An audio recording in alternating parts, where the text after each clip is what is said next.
kayak pengen membaktikan diri ke orang tua selagi masih ada kesempatan. Oke.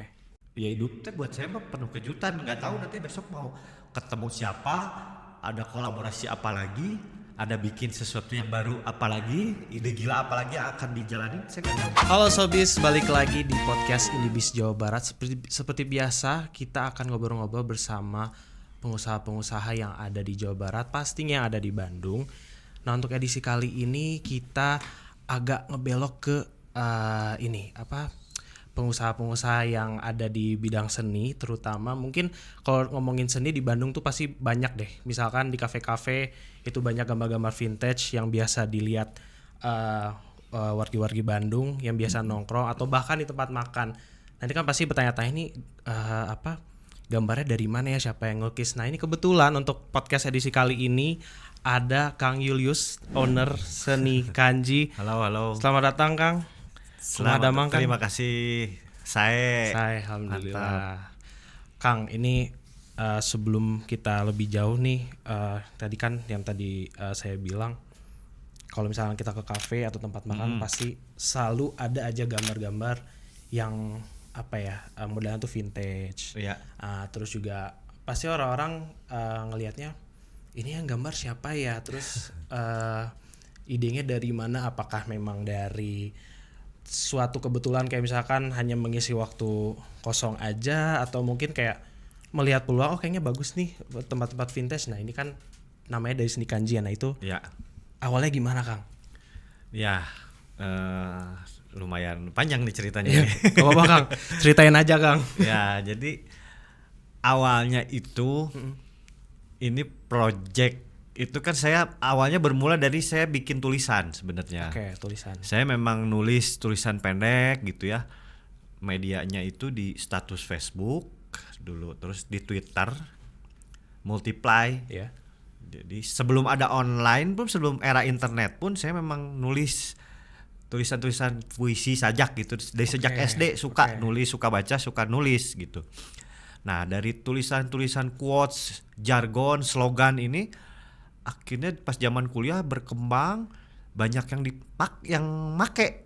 Ketika saya bikin dipakai gitu buat kebutuhan mading kampus, kebutuhan buletin. Terus saya juga karena saya suka gambar juga, saya bikin tagline itu, saya bikin graffiti di tembok-tembok gitu, ngetag gitu, kalau bahasanya ngetag, ngegambar tulisan gitu ya, bikin stencil art juga. Jadi base-nya dari kata-kata gitu. Nah, akhirnya setelah era internet saya ngepost di Facebook, jadi status Facebook, orang banyak yang nge-copy paste.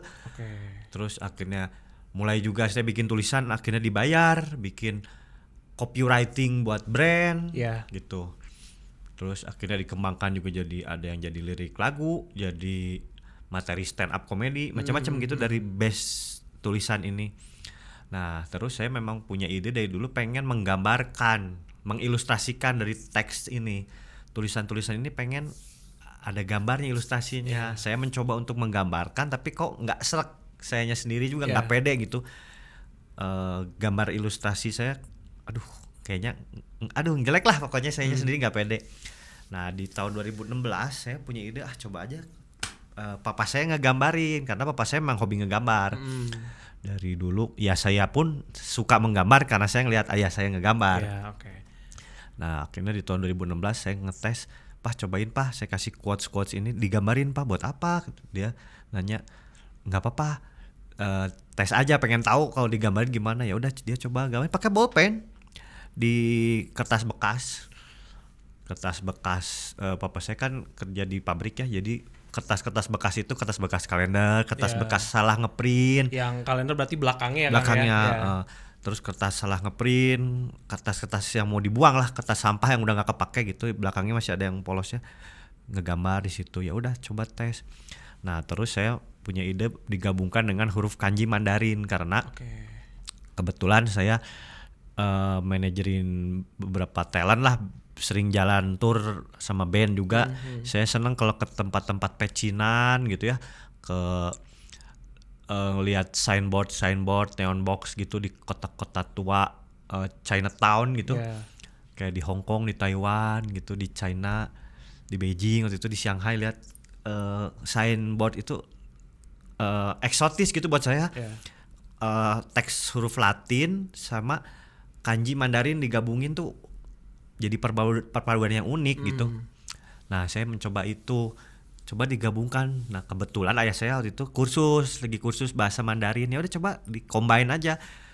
Saya kasih quotes, dikasih translationnya kanji Mandarin, gambar ilustrasi. Pas udah jadi, wow, ini yang saya pengen gitu. Dari dulu Vintage-nya kebayang juga vintage-nya kerasa ya, dapat Kang, ya? betul, karena ayah saya kan memang udah kakek-kakek.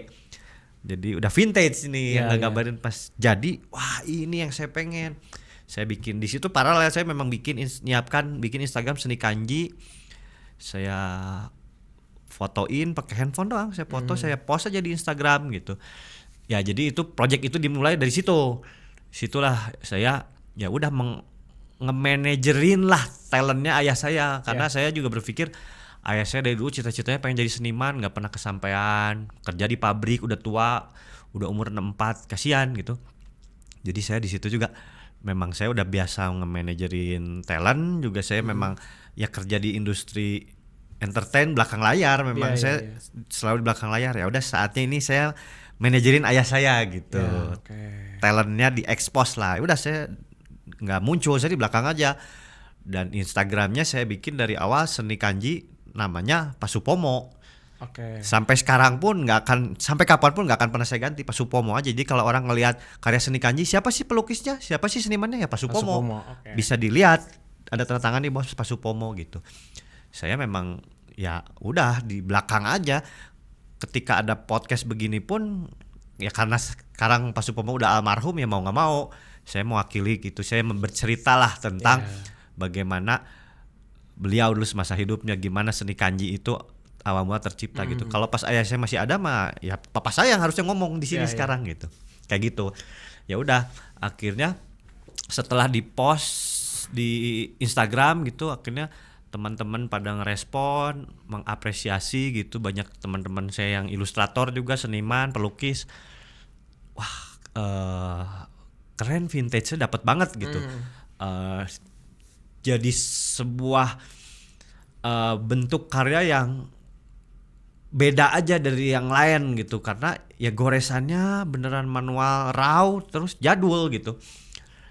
Terus akhirnya ya mulailah teman-teman saya yang punya brand ngajakin kolaborasi, bikin aparel, terus ngerespon, ngegambar buat packaging, buat kedai bakmi, dimsum, ramen. Akhirnya ya udah dari situlah mulai rame. Dan tawaran kolaborasinya akhirnya nyampe lah ke produk-produk brand yang menasional akhirnya. Terus juga banyak juga selebriti yang pakai gitu ketika saya produksi juga merchandise. Saya bikin t-shirt, saya bikin kalender, saya bikin topi, bikin tote bag, bikin banyak merchandise hoodie, berarti ya Kang ya. Akhirnya laku, dibeli, dan orang-orang ngepost gitu kayak wah, suka gitu dengan produknya. Dan memang produknya juga kan limited, jadi orang banyak cari. Ya udah mouth to mouth aja, akhirnya ya udah jalan sampai sekarang gitu. Ayah saya meninggal di 2021. Tapi ya udah saya olah terus aset gambarnya dan masih terus produksi sampai sekarang gitu. Jadi kan tadi mungkin dari ide awalnya adalah Kang Julius melihat ada ini nih, ada kesempatan di mana kata-kata mungkin tadi yang Kang Julius bilang di awal memang suka bikin puisi sajak, terus menggabungkan dengan gambar hasil lukisan vintage almarhum Bapak dari Kang Julius. Itu kan dari ide awalnya. Nah, untuk mengajak Bapak itu agak sulit nggak sih, atau harus ada beberapa kali kayak yakinin, Pak ini ada kesempatannya nih atau gimana? Nah itu gimana ceritanya Kang? Ya itu tuh drama banget gitu. Saya kebetulan hubungannya sama ayah tuh sangat jauh. Saya tuh dari kecil memang selalu menghindar kalau pengen mau ketemu sama ayah saya tuh saya malas banget. Jadi kepribadiannya tuh sama saya bertolak belakang gitu. Jadi saya dari sejak SD udah banyak kabur-kaburan main di luar. Dan udah SMP, SMA udah jarang ketemu gitu. Sering nginep di rumah temen, kalaupun pulang pun malam saya nggak mau ketemu gitu. Dari SMP, SMA, apalagi kuliah, apalagi udah nggak pernah pulang. Udah terus setelah saya menikah, saya punya anak, saya ngerasa kayak wah banyak dosa banget saya sama papa gitu. Saya minta maaf ke papa, yaitu salah satunya saya bikin Instagram Seni Kanji. Saat itu saya kayak pengen membaktikan diri ke orang tua selagi masih ada kesempatan. Pas ayah saya masih hidup, saya ngelihat saking jauhnya saya sama ayah, nggak tahu ternyata dia tuh setiap hari tuh ke pabrik, pergi pagi, pulang malam naik motor butut dari Cicahem ke Kopo. Setiap hari kerja di pabrik. Jauh Kopo itu jauh. cukup. Setiap hari pergi jam 7 kurang, pagi-pagi pulang tuh udah jam 8 malam. Nah, saat itu ya karena saya anak bengal yang nggak bisa dibilang nggak peduli sama orang tua saat itu ya. Pas ke rumah pas lihat gitu saya terenyuh, ya sedih gitu. Ayah saya udah kakek-kakek kerjanya begini. Di situ saya ya memang dari sebelumnya juga saya udah beberapa kali menawarkan, ya udah Pak, udah seusia gini udah saya mau modalin bikin usaha apa kecil-kecilan, tapi nggak pernah mau. Jadi orangnya pesimis banget lah. Nggak pernah nyambung gitu pikiran sama saya tuh. Nah pas akhirnya saya ngelihat hujan-hujanan pulang malam gitu, terus saya post si Instagram Seni Kanji udah jadi nih, cuman belum banyak orang tahu lah, baru teman-teman doang. Nah saya tahun 2019 September papa saya waktu itu pulang hujan-hujanan udah malam gitu, saya nungguin sama mama saya, aduh belum pulang-pulang jam segini gitu, saya kasihan gitu, udah kakek-kakek nggak tega gitu. Di situ saya udah baru punya anak, saya di situ tahu rasanya gimana seorang ayah berjuang untuk anaknya gitu, mau ngasih yang terbaik. Terus saya di situ baru ngerasain, wah ayah saya tanggung jawabnya untuk anak luar biasa segini besarnya gitu ya. Di situ saya udah mulai sayang tuh di situ. Dulu mah boro-boro kepikiran sayang sama ayah beneran. Ya jangan dicontoh ya, cuman bersyukur akhirnya punya waktu untuk membaktikan diri buat si papa gitu di masa akhir hidupnya. Pas 2019 itu akhirnya saya gimana caranya supaya si papa masa tuanya udah aja menjalani apa yang dia suka, menggambar gitu. Dia memang setiap hari pulang kerja dari dulu pasti ngegambar. Itu mah ngegambar mah hal yang paling dicintainya lah. Dia mah nggak pernah ngumpul gitu sama teman-temannya, sama saudara nongkrong, nggak pernah. Pulang teh di rumah, di kamar, habis mandi makan di kamar aja dengerin musik sambil ngegambar. Ini ya apa ingin selalu berkarya ya, introvert. Walaupun nggak jadi apa-apa, si gambarnya tuh di kertas bekas tuh numpuk, ya udah nggak jadi apa-apa, cuman dia meluangkan stress reliefnya dia ngegambar.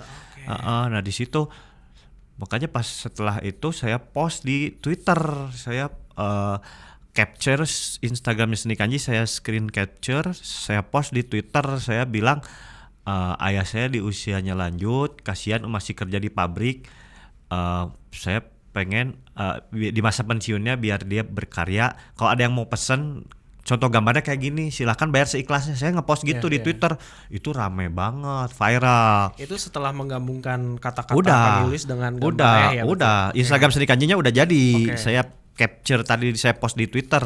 Nah pas saya bikin Instagram Seni Kanji itu kan 2016 akhir, saya ngepost itu 2019 September. Jadi 3 tahun tuh, 3 tahun itu nggak grow, Instagramnya tuh nggak grow. Jadi yang follow tuh cuma teman-teman, saya juga nggak nge-maintain benar-benar kan. Saya juga punya banyak kerjaan.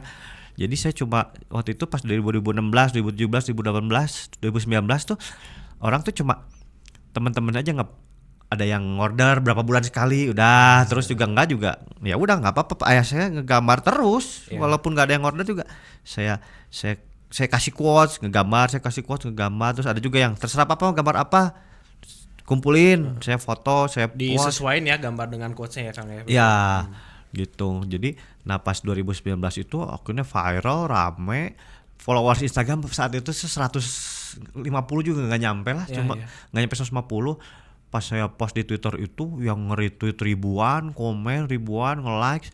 Pas lihat Instagramnya Seni Kanji terus nambahin followers, DM masuk terus, orang pengen order sampai 3.000 lebih itu dalam sehari penambahan followersnya. Dan yang nge-DM, nge-WhatsApp saya ramai banget, orang pada pengen pesan order. Dari situ mulai awalnya.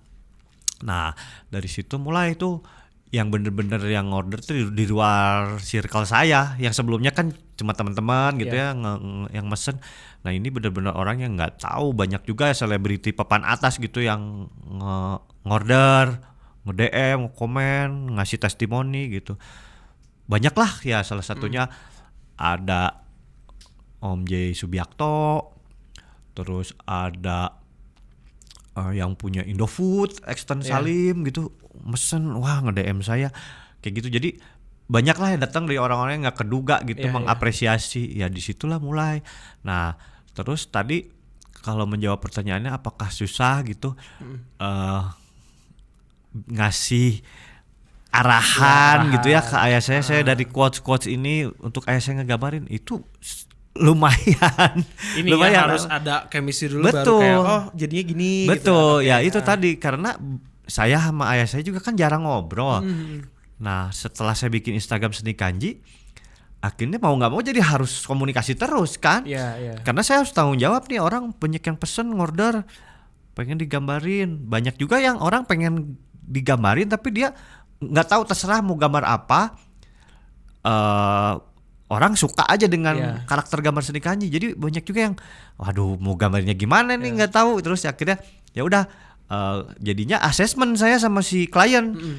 Oke, lu sukanya apa, apakah punya slogan atau pribadi atau lu punya kata-kata khusus. Ya udah dari kata-kata itu saya ilustrasikan, nanti saya tentukan objeknya, objeknya gambar ini. Kayak ada juga yang dia nggak punya quotes apa-apa, pokoknya terserah lah. Ada juga yang memang saya kenal selewat gitu, karena saya kerjaan ngurusin band, event.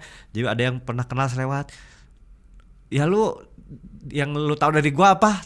Silakan, biar surprise aja. Jadi gua akhirnya bikin quotes. Terus banyak juga quotes-quotes yang relate sama anak muda yang ayah saya bingung. Maksudnya apa sih gitu. Ya akhirnya saya tentuin objek-objeknya. Kadang saya sketch dulu. Nih gambarnya ini sebelah kiri gambar ini, sebelah kanan ini, di tengah ini, gini. Udah pokoknya layoutnya yang atas tuh pasti quotes huruf Latin, kadang bahasa Indonesia, kadang bahasa Inggris. Yang bawahnya translation bahasa huruf Mandarin, kanji, warna merah. Nah untuk objek si ilustrasinya kadang saya sketsain gambarnya ini Pak, kayak gitu. Pas udah jadi banyak juga yang nggak sesuai dengan harapan saya. Pak harusnya nggak gini Pak, wah ngomel dia. Gitulah namanya orang tua ya. Ulang lagi kayak gitu, jadi sering juga.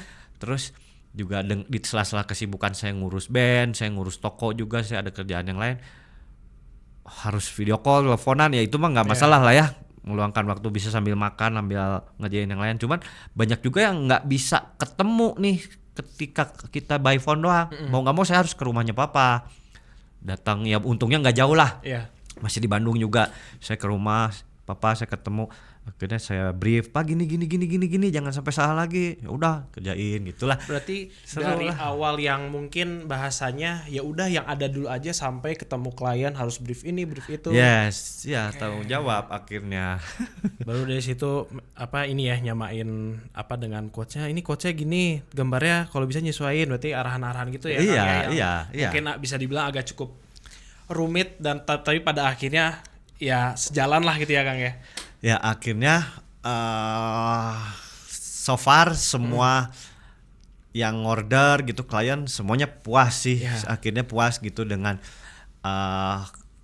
karakter khasnya gambarannya Pak Supomo, raw-nya, vintage-nya, ya itu yang mereka mau dan yang karakternya khas gitu. Jadi banyak juga teman-teman saya yang master sekolah seni, bahkan yang jadi staf pengajar gitu, jadi dosen seni rupa.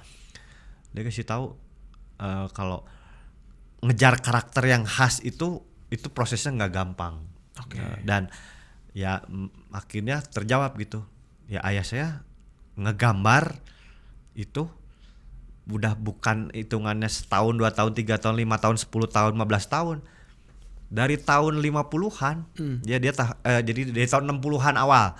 Dia kan lahiran tahun 55. Dia pertama kali ngegambar itu umur 4 tahun, mau ke 5 tahun. Jadi pas masih balita lah ya, 4 tahun tuh coret-coret di tembok rumah rumah orang, reruntuhan, rumah yang udah rumah tua yang ditinggalin orang, ngegambar pakai arang. Jadi tahun 60-an awal. Jadi artinya memang yang saya lihat itu ya konsisten ngegambar ya begitu dengan stylenya begitu dari dulu, dari tahun 80-an saya pertama kali ngelihat karena pas saya lahir saya di rumah pertama kali ngelihat orang ngegambar ya ayah saya ngegambar gitu. Dan sampai 2021 akhirnya meninggalnya nggak pernah berhenti ngegambar aja terus gitu. Ya proses itu yang membentuk akhirnya karakter ya udah stylenya begitu dan nggak akan bisa berubah. Dan ternyata setelah ayah saya meninggal ya, orang untuk meniru stylenya ini nggak bisa. Berarti sudah ada ciri khas yang memang tidak bisa diikuti orang ya. Iya gitu. Nah itu kan tadi apa ya cara Kang Julius untuk apa bisa meyakinkan ayah untuk ini dengan gambar-gambarku pasti bagus nih, dan bahkan sampai ada klien yang order. Nah itu kan tadi Kang Julius bilang memperkenalkannya seni kanji itu tadi dari Instagram, Twitter. Nah kalau misalkan itu kan online ya Kang ya. Kalau misalkan offline, ada nggak sih kayak cara-cara khusus mungkin menurut Kang Julius, oh ini bisa nih approach-nya bisa nih gitu. Ada nggak sih Kang? Nah akhirnya setelah gambar ini saya reproduksi, karya aslinya kan semua manual tuh di kertas gambar. Akhirnya beli buku gambar, kertas gambar pakai drawing pen. Awalnya tuh pakai spidol yang murah yang di toko alat fotokopian, tau nggak? Yang kayak gitu. Terus kan itu kan yang nggak bagus lah. Itu kan buat anak SD belajar ngegambar gitu. Terus kalau gambar pakai itu lama-lama tuh luntur, warnanya pudar gitu. Akhirnya ya udah Pak, karena udah dapet uang dari orderan gitu, ya udah Pak beli drawing pen yang proper lah, beli kertas buku gambar juga yang agak lebih bagus lah. Ya udah dari situ. Nah gambar-gambar karya aslinya kan semuanya hand manual drawing ya, hand drawing. Nah dari situ saya scan, saya reproduksi jadi poster, jadi tadi kalender, dan itu laku. Dari situ laku. Terus saya coba bikin t-shirt, laku. Saya bikin tote bag, laku. Ya akhirnya mau nggak mau mesti punya tempat. Akhirnya sewa lah tempat di The Hallway Space. T-shirt dan tote bag tuh memang di awal dijualnya offline atau sempat online juga? Awalnya online. Pas jadi ya dari rumah saya kirim, tapi wah repot numpuk juga ini. Makin numpuk ya Kang ya. Repot, saya harus ngirim dan saya akhirnya butuh bantuan. Ada teman saya yang akhirnya menawarkan diri, ayo dibantu. Ya udah, sampai sekarang dia bantuin. Kerja lah di ngebantuin ngurusin penjualan merchandise seni kanji di marketplace juga, via WhatsApp juga, sampai sekarang dia masih. Jadi awal dibantu sama dia, ya udah ayo, Hafid namanya, dibantu. Akhirnya ya terus butuh juga toko untuk nge-display. Banyak juga orang luar kota yang datang ke Bandung, saya pengen main ke tokonya seni kanji nih, ada nih tokonya nih, gitu. Akhirnya sewa lah di The Hallway Space di Pasar Kosambi lantai 2 sampai sekarang. Gitu. Ya dari situlah. Terus juga bukan cuma jualan merchandise. Nah orang juga banyak yang pengen lihat nih karya aslinya seperti apa sih. Makanya diundanglah pameran. Diundanglah. Udah berapa kali ya pameran, Bali, Surabaya, Jakarta, Balikpapan, Jambi, Bandung. Jadi yang dipamerkan adalah karya asli. Kalau ngelihat karya aslinya tuh bener-bener raw, nggak rapih gitu ya. Jadi terus si sketsa bekas pensilnya nggak terhapus sempurna, masih ada bekas pensilnya. Hasil dari drawing pen itu ya Kang ya. Ya sebelum pakai drawing pen dan spidol tuh kan ada pensil dulu. Nah sketsa bekas pensilnya kan dihapus kalau udah jadi gini. Ini dihapusnya nggak sempurna, masih ada bekas pensilnya. Garis-garisnya ya Kang ya. Ya itu. Terus ada yang udah pakai drawing pen tapi salah di tip X sama ayah saya ada. Jadi memang karya aslinya tuh ya raw gitu. Makanya itu yang dipamerkan gitu. Makanya itu karya aslinya, aset yang saya akan terus dibawa jalan-jalan lah. Orang undang untuk berpameran ya, seni kanji exhibition lah. Yang dipamerkan karya asli. Di situ juga saya jual merchandise-nya, repro-nya gitu ya. Ya tadi art print, ya t-shirt, tote bag, topi dan lain-lain. Nah, Sobis, tadi kita kan juga udah ini ya mendengarkan tadi ada untuk promosinya, memperkenalkannya, terus juga sampai membuat toko offline. Yang pasti setiap usaha itu pasti butuh ini ya, butuh solusi. Nah, Indie Solution sudah hadir dengan tujuan memberikan akses internet yang cepat dan andal pastinya kepada para pelaku usaha ataupun usaha kecil menengah UKM dengan menggunakan layanan IndiBiz. Nah, jadi pelaku usaha ataupun UKM bisa juga nih menikmati koneksi internet yang stabil dan berkualitas untuk mendukung aktivitas bisnis para pelaku usaha ataupun UKM. Jadi misalkan Sobis yang memiliki bisnis ataupun ya usaha kecil-kecilan dan ingin lebih dikenal banyak orang dan juga ingin lebih online, itu Sobis bisa tuh langsung saja menggunakan IndiBiz Solution. Nah, Kang, tadi kan udah cerita cukup panjang dari awal seni kanji, terus juga pada akhirnya merintis seni kanji dan juga memperkenalkannya. Nah, ini selama proses ini ada nggak sih, Kang, momen-momen kayak aduh ini bisa nggak ya? Ada tantangan mungkin kalau kita berbicara tantangan mungkin kan udah klise, tantangannya di awal mungkin penjualannya susah segala macam. Tapi kalau dari Kang Julius sendiri ada nggak sih tantangan tersendiri gitu yang memang dirasain Kang Julius orang-orang belum tahu gitu? Ya, yang pertama ya kalau ngomongin tantangan banyak ya sebenarnya. Cuman saya selalu percaya diri gitu ya. Saya selalu percaya diri. Ketika orang lain bisa, kenapa sih masa sih saya enggak gitu? Saya sih gitu ya prinsipnya. Dulu sering kepikiran dari zaman kuliah SMA gitu. Saya ngelihat abang-abangan saya gitu. Tapi saya kan nongkrong kebetulan di circle-nya industri kreatif awal-awal lah, pioneer-pioneernya lah. Kalau sebutlah clothing lokal Bandung yang pertama kali muncul gitu di 90-an, ya saya nongkrong di situ sebagai adik-adik lah. Anak-anak masih bocah lah nongkrong di situ gitu, ke Saparua, terus nongkrong gimana mereka memproduksi produk secara do it yourself gitu. Terus di situ saya ngelihat perkembangannya, wah hebat-hebat nih. Tapi saya kayak nggak pede, saya kalau bikin modal dari mana gitu. Selalu mikir gitu, tapi nggak tahu selalu tercetus suatu hari saya mungkin bisa juga gitu. Nah udah seiring berjalannya waktu gitu, teman-teman saya pas udah kuliah akhirnya ada yang bikin, terus saya nggak pernah bikin karena nggak punya modal kan. Jadi dari ngelihat awalnya abang-abangan ini bikin gitu dari 90-an, terus 2000-an teman-teman segenerasi saya pada mulai bikin, udah sampai akhirnya jadi gede sampai 2010-an. Saya masih belum punya keberanian untuk merilis bikin produk. Sampai akhirnya 2019 2020 akhirnya pas pandemi ngelihat si seni kanji ini diapresiasi, di sini saatnya mungkin saya bikin produk. Bentuknya aparel, bentuknya t-shirt tadi, topi, tote bag dan lain-lain di situ.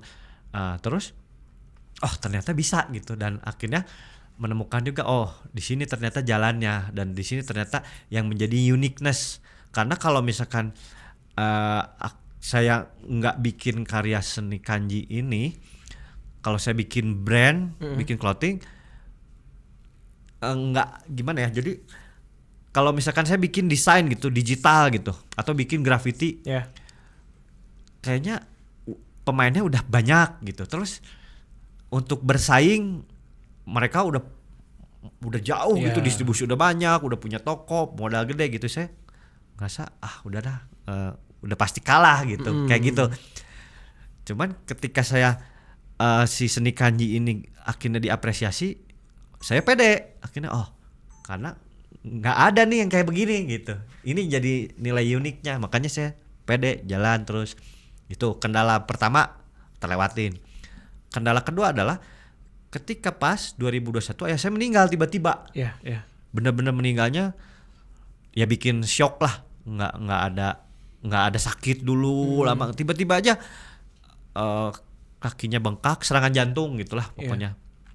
Penyumbatan darah, terus komplikasi serangan jantung. Jadi hitungannya sehari dia ngerasa sakit, masih ngegambar itu. Besoknya tiba-tiba meninggal. Kan di situ banyak juga kayak orang-orang yang mikir, ya udahlah pas Supomo udah meninggal berarti seni kanji udah tutup buku, udah nggak ada.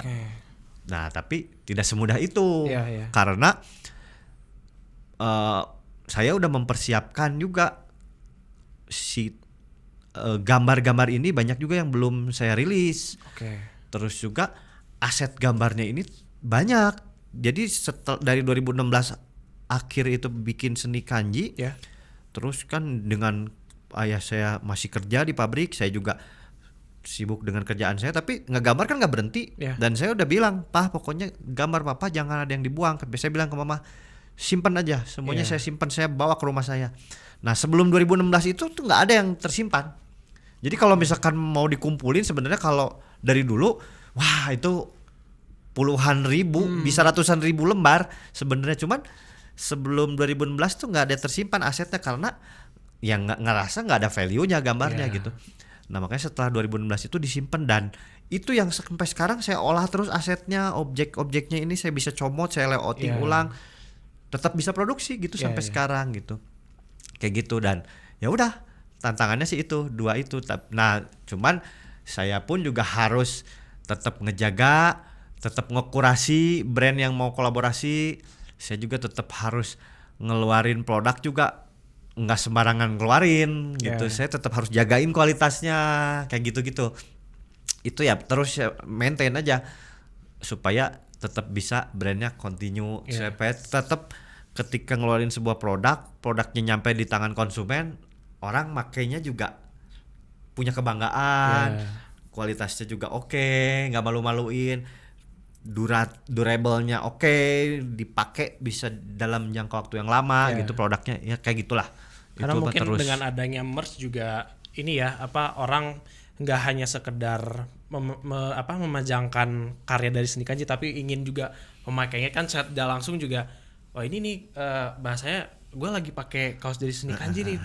Kan pasti Kang Julius juga melihat adanya peluang, dengan orang memakai ini pasti bisa dikenal lebih banyak, lebih luas juga kan ya Kang. Betul ya gitu. Nah ya tadi kan kita berbicara tantangan kan, salah satunya tadi terutama yang sudah terlalu banyak saingan, apalagi di Bandung ya Kang ya. Nah pasti ketika Akang melihat saingan di Bandung itu segitu banyak, pasti kepikiran kayak apa kolaborasi aja gitu. Nah ini kalau misalkan ada, nah ini pengen tahu nih, ada nggak sih entah itu artis ataupun brand Bandung yang Akang pada akhirnya oke ini cocok nih buat diajak kolaborasi. Nah siapa Kang kalau boleh tahu Kang? Ya akhirnya ketika tadi saya bilang si ilustrasi ini akhirnya mendapat tempat di hati banyak orang gitu, terus banyak juga teman-teman saya yang punya brand tergugah dan punya ide, kita kalau bikin produk kolaborasi kayaknya keren nih ya.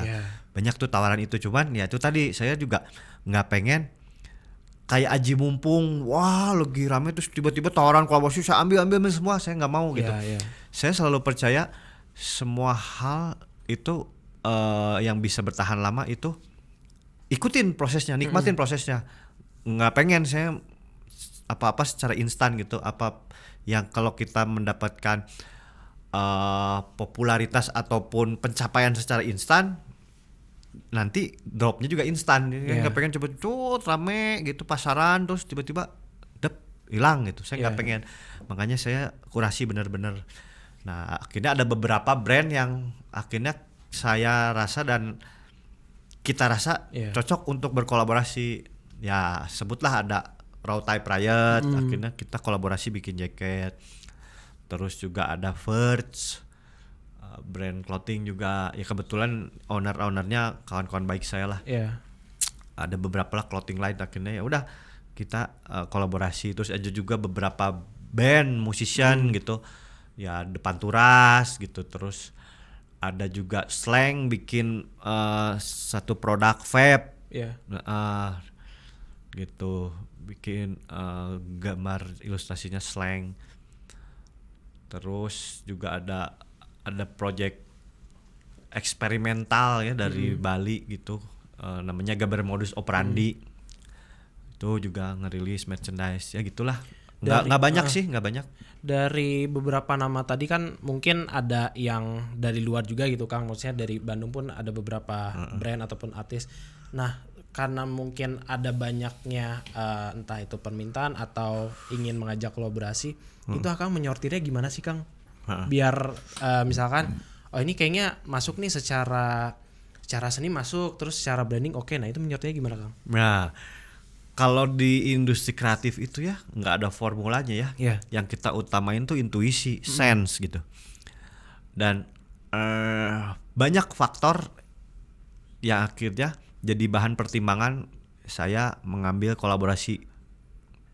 Itu bukan cuma dengan musisi tapi dengan brand lagi, dengan pihak lain lah. Brand entah itu brandnya F&B, apparel, brandnya bentuknya jasa. Yang saya lihat faktornya juga banyak, tapi yang pertama itu sense dan intuisi.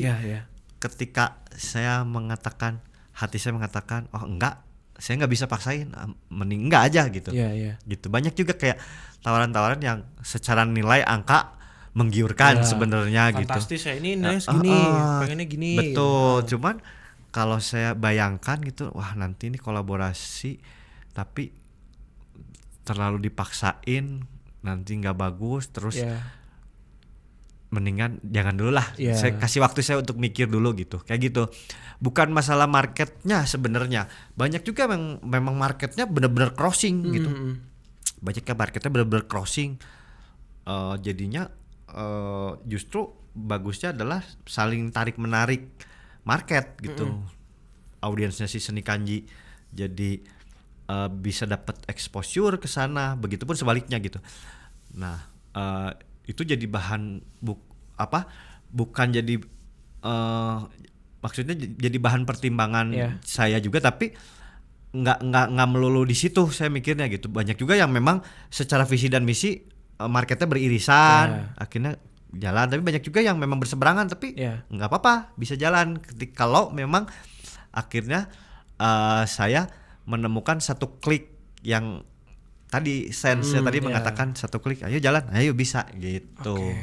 Banyak juga kolaborasi yang emang ya nggak kepikiran sebelumnya gitu. Salah satunya ini nih. Yang buku ya. Ini yang ada paling baru nih. Ini Sobis, bisa dilihat Sobis. Ini buku kolaborasi dengan Lokomotif ya Kang ya? Ya, buku tulis Lokomotif. Mungkin di Instagram baru teaser ya kita ya Kang ya? Iya, baru teasernya, belum. Berarti bentar lagi nih harusnya rilis nih ya. Ya. Ini bukunya teman-teman. Mungkin yang dengar dari Spotify bisa langsung lihat di YouTube ini Bis Jabar. Fisiknya seperti ini. Ada 4 desain sih, cuma ini saya bawa 3. Oke, tadi kan kita sudah berbicara tentang kolaboratif. Nah, pasti dari kolaboratif selalu ada harus yang namanya promosi ya Kang ya. Nah, kalau kita ngomongin promosi juga, terutama untuk para pelaku usaha ataupun UKM, ini ada nih dari Indibis Solution, yaitu OCA atau Omni Communication Assistant. Yaitu dia adalah merupakan salah satu platform inkubasi bisnis yang dimiliki oleh Telkom Indonesia pastinya. Dan juga untuk fokusnya OCA tersendiri adalah mereka mengembangkan solusi omni komunikasi yang dapat melakukan blast pesan ataupun mudahnya memblast promosi-promosi teman-teman semua melalui itu telepon, email, bahkan SMS dan dalam skala banyak dan juga waktu yang bersamaan. Jadi dengan OCA atau Omni Communication Assistant teman-teman bisa memblast promosi ke semua pelanggan yang teman-teman punya. Nah, tadi kita sudah berbicara dengan seputaran kolaborasi artis, brand, dan juga tadi salah satunya ada tantangan terbesar dari Kang Julius juga. Nah, kalau misalkan kita agak breakdown sedikit Kang, tadi ada Depan Turas ya Kang untuk kolaborasi, terus juga ada Rauta Pride dan juga brand-brand lainnya. Nah, kalau ngomongin kolaborasi, sebenarnya arti kolaborasi untuk Seni Kanji itu seberapa penting sih Kang? Ya, penting. Ya, pasti. Di zaman pasti sekarang, penting. zaman sekarang kolaborasi itu adalah sebuah cara dan sebuah metode dari sebuah brand untuk memang mengembangkan si brandnya itu sendiri ya. Sebuah contoh dan penggambaran bahwa si brand ini nggak egois nih gitu. Kolaborasi itu yang kalau saya lihat sebagai kacamata awam gitu, ngelihat si brand itu bersahabat gitu. Ketika kita lihat brand berkolaborasi si A sama si B, wah bersahabat nih mereka, temenan gitu, friendly gitu kesannya kan. Nah itu yang memang dilakukan sama Seni Kanji ya, kebetulan karena saya suka berteman dari dulu, jauh sebelum saya bikin Seni Kanji gitu. Dari dulu ya saya bantuin beberapa band gitu, terlibat di komunitas kreatif, di event gitu. Saya seneng aja gitu ketemu sama banyak orang, berteman gitu. Terus ketika saya punya brand, jalan berbarengan, bisa dapat rezeki bareng-bareng, dapat exposure bareng. Wah, itu menyenangkan. Menyenangkan banget gitu. Jadi buat saya itu sangat penting dan udah nggak musim ya kayaknya sekarang yang kayak brand yang marketnya beririsan terus saling sikut-sikutan, berkompetisi yang nggak sehat gitu. Pengennya jalan sendiri aja, nggak ada kolaborasi, nggak ada apa. Itu kan setiap brand punya metode yang beda-beda gitu, punya cara yang beda-beda juga. Cuman kalau saya mah dibanding ngabisin energi buat sikut-sikutan gitu, mendingan kita jalan beriringan lah gitu. Kan lebih nikmat gitu. Terus juga banyak juga tadi kalau kolaborasi yang audiensnya beda, justru saling crossing kan, jadi dapat exposure bareng-bareng, jadi menambah market, memperluas market masing-masing gitu. Seru banget sih sekarang, zamannya sekarang, apalagi dengan teknologi informasi yang udah sangat canggih, udah memudahkan sekarang betul. Kolaborasi juga sekarang banyak juga terjadi ya, lintas kota, lintas provinsi, lintas negara gitu. Nggak sesusah dulu lah. Kalau dulu mau kolaborasi sama orang jauh gitu, nyari aksesnya susah. Sekarang gampang. Nah, berarti intinya Sobis kalau misalkan punya usaha jangan lupa ajak teman-teman, siapa tahu rezekinya double ya Kang ya. Ya itu pasti. Rezekinya double, terus juga koneksinya makin luas. Wah udah, daripada jalan sendiri. Ya tadi kata Kang Jus juga metode kan beda-beda ya, tapi mungkin dengan berkolaborasi ataupun ngajak ya bareng-bareng, ya kita nggak tahu bahkan ada di posisi mana. Seperti sekarang Sendi Kanji sudah banyak banget dikenal banyak orang, terutama di Jawa Barat dan juga mungkin di luar Jawa Barat. Nah ini Kang, tadi kita sudah ngomongin banyak tentang Sendi Kanji, tapi ini kan Sendi Kanji itu masuknya di bidang seni ya Kang ya, secara tidak langsung mungkin ya. Ya masuk ke bidang seni, bidang fashion juga akhirnya masuk.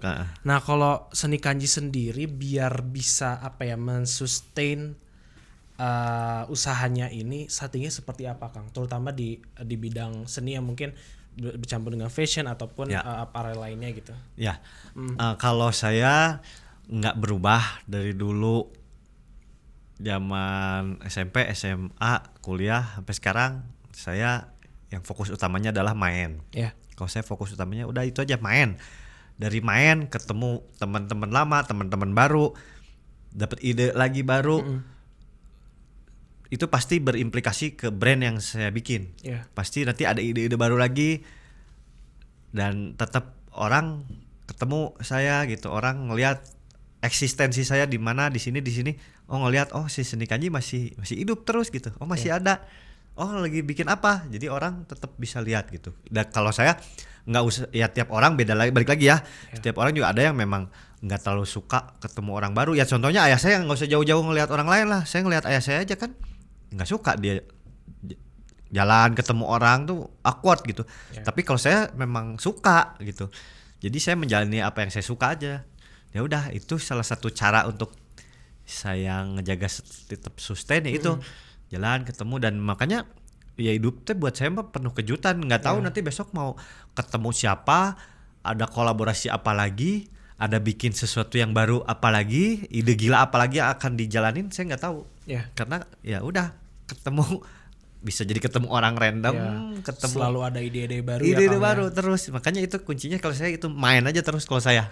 Jangan berhenti main. Mungkin tren juga kali ya, kayak mengikuti tren juga atau. Nah, kalau tren saya tetap memantau. Tapi kalau saya dari dulu nggak pernah terpengaruh sama tren gitu. Jadi ketika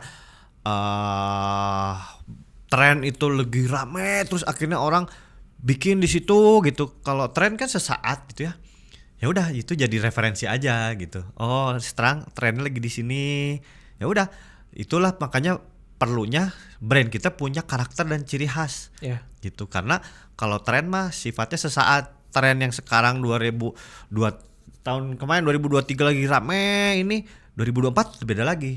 Gitu. Di 2024 Januari lagi trennya ini, bisa jadi nanti Maret April tren baru lagi.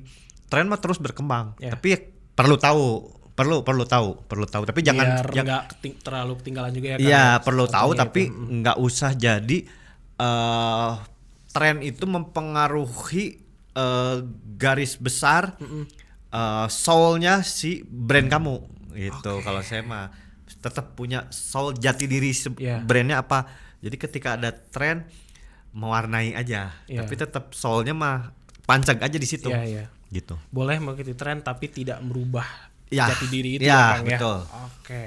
Nah Kang, ini kan hampir kelupaan tadi. Ini kita ngomongin Sony Kanji. Nah ini teman-teman bisa mendapatkan atau membeli merch Seni Kanji dan karya Seni Kanji di mana Kang? Di Instagram Seni Kanji. Sama Seni Kanji. Kalau offline store-nya mungkin ada? Ya di The Hallway Space Pasar Kosambi lantai 2. Oke, itu sobis kalau misalkan mencari merch dari Seni Kanji, terus juga karya-karya lainnya bisa di Instagramnya @senikanji ataupun langsung ke The Hallway Space ya di Pasar Kosambi.